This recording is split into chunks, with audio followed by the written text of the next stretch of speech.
مرحبا اخوان، مثل ما تلاحظوا عندنا 16 طير راح نطيرهم اليوم الجمعة بتاريخ 1 نوفمبر 11 2024. السلام عليكم ورحمة الله وبركاته. كيف الحال يا شباب؟ شلونكم؟ شو اخباركم؟ طيبين ان شاء الله. اشكر الاستاذ ابو كرار خالد المرحوم بيض الله وجهه على الطيور اللي اعطاني، والله انها كفو وتركيب صراحة ما يحتاج تركيب حلو، والله انك كفو على التركيب الطيب.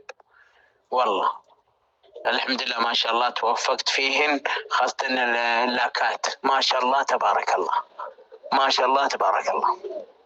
الله يوفقك يا ابو كرار.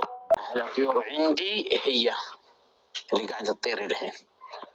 الحمام كله يعني ينزل الحين هو يظلوا، امس ظلوا للمغرب، اليوم نفس الحكايه، امس طيرتهم واليوم طيرتهم بعد، ما شاء الله تبارك الله. حي راسك وحي راس رعيك، والله كفو كفو، والله توني جاي للبيت ما شاء الله تبارك الله.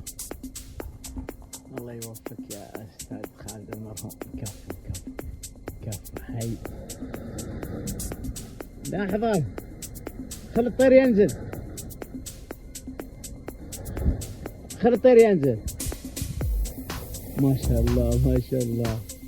حي راسك وحي راس رعيك.